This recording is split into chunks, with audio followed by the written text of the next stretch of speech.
Asante watoto, asante. Asanteni. Asanteni. Haya. Haya. Kibira hoye. Kibira hoye. Watoto hoye. Walimu hoye. Wazazi hoye. Asanteni sana. Ninaonda ndoto ati nimerudi Kibra.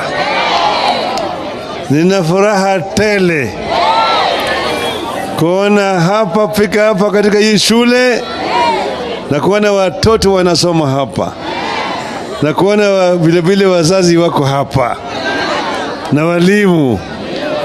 Shukrani sana. Mwana rafiki yangu huyu Jamaldin, huyu mzee Jamaldin, tumetoka naye mbali sana. Simama Jamaldin. Huyu ni mzee wa Kibra hapa tangu zamani, chumo wa zamani wa Kibra. Tena amebaki imara, hajatingizika. Wengine wanatingizika lakini amebaki imara. Shukrani sana. Thank you. Now this school has got a history. Once upon a time, I happened to have been a member of parliament for this constituency. In one of my regular tours around, I found a school on the other side of the railway line. Just the other side of the railway line, there's an under bridge. And the children were learning there. That's where this school was. And it was raining. It was raining on the children. That's when we decided that we should look for another place for these children. And then when I came across this other side, this was an abandoned site.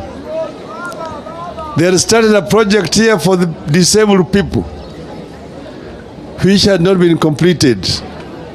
So it became a dumping ground. People were dumping rubbish here. And I decided to take over this project. When I took over the project, I brought in an architect, the late Mr. Haban Singh.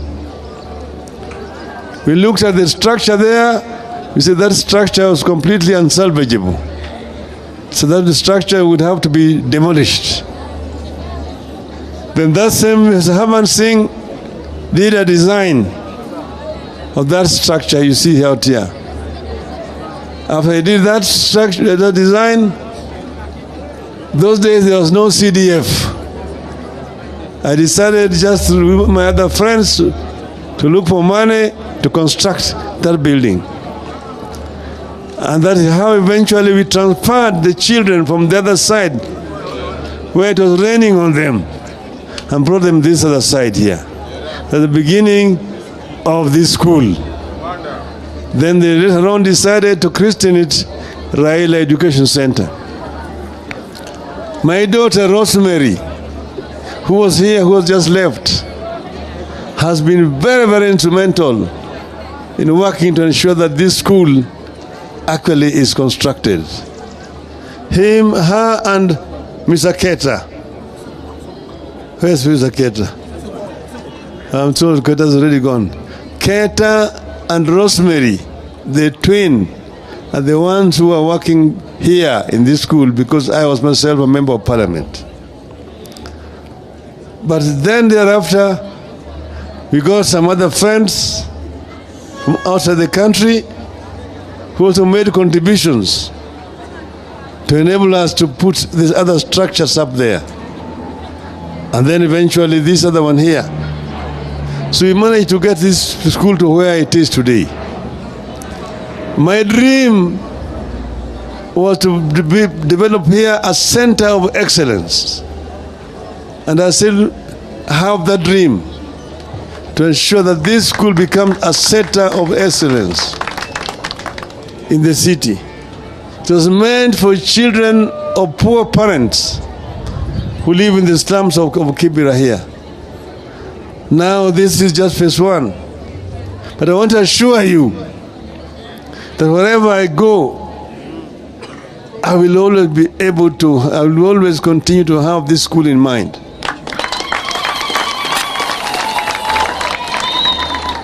In future, we may acquire lands elsewhere to actually expand this school so that we can be able to meet the demands of the community that live here in Kibra. And we will continue to remain a school for children of the poor. The poor. That is how it was conceived, and that is how we want it to remain. Because you know that the rich can take care of themselves. The poor need to be assisted. And this we will continue to do. Sasa mimi nafurahi sana mwalimu headmaster. Since we brought him to this school here. Kakuja karibu. Amejaribu sana.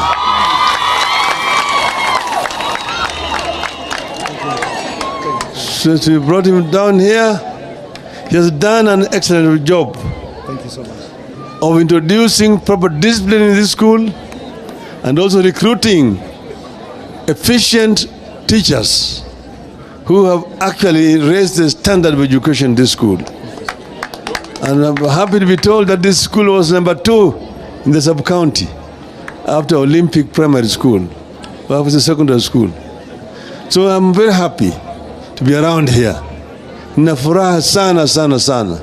Wazazi na walimu na wanafunzi. Sasa baba amefika. Si baba amekuja? Education is very fundamental in our country. Without proper education, no nation can prosper. A nation will prosper if you empower your people through quality education. We have here an explosion of the youth. Nearly 60% of our population are the youth below the ages of 35. The youth can be an asset or a drag. If the youth are not empowered, if they're not empowered, they become drug addicts, delinquents, and become basically a load on the society. But if they are empowered properly with quality education, then they become the engine for wealth creation in the country. And that's the reason why we must all the time strive to ensure that our children get proper education. This is a challenge to the present government. A challenge to the present government. It is very unfortunate that even today you still have these problems, things of like capitation, it's a problem. Issues of examinations, there are problems. You still have issues of exam cheats and so on in this country. Things which are associated with primitive societies. Those kind of inefficiencies are things that we do not want to see continue in our country. But then, we have the government, and the government has a responsibility. Government has a responsibility to ensure that teachers are recruited and are properly remunerated. Government has a responsibility to ensure that you have proper tuition blocks, proper provision for tuition blocks in all our schools. The government has a responsibility to ensure that our children are properly fed in schools so that the children do not starve. These are some of the challenges facing the government. But now today, I'm happy to be here. Today, we are going to do a groundbreaking. I've already done groundbreaking for a new construction of this new tuition block here in the school. And as the MP has said, the construction work is going to start next month. I will be coming to supervise the construction to ensure that it is completed. So mimi nina furaha sana. Mimi siwezi kusema mambo mengi zaidi. Watu wamesikia mimi nataka kwenda kuwa rais wa Afrika nini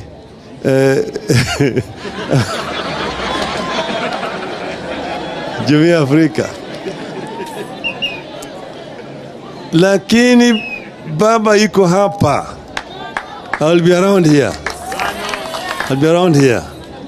I'm not going to be away. I will continue to ensure that things are working in my own country. I will work for the continent of Africa, but at the same time work for Kenya. I can be able to scale the stairs and chew the gum at the same time. Kwa hivyo watu ambao wanasema ati baba anatoka, siji baba nani, wanahangaika, anasema ngoo, baba yuko tu hapa. Na wakati ikifika, mkinitaka baba, na mkiniita, nitaitika. So walisema, zamani tulikuwa tunaimba nikiitwa nitaitika, nikiitwa nitaitika, nikiitwa nitaitika, kutumikia wana Kenya, oh, kutumikia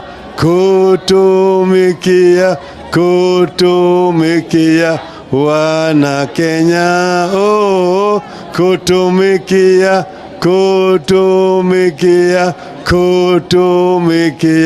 wana Kenya.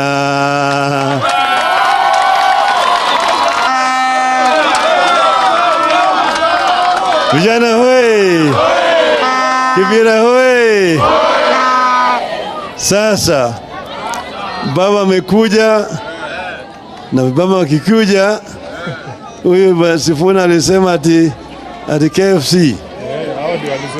Hao ndio alisema KFC. Sasa nataka mwalimu aje hapa wa primary na wa secondary. Sawa sawa. Wapi walimu wa KFC? Sawa sawa. Primary. Sawa sawa. Alafu sasa ukifuna alisema wazazi. Wapi wazazi? Chairman wa PTA iko wapi? That is 50,000 baba. Hii ni 50,000. Sawa. Sawa.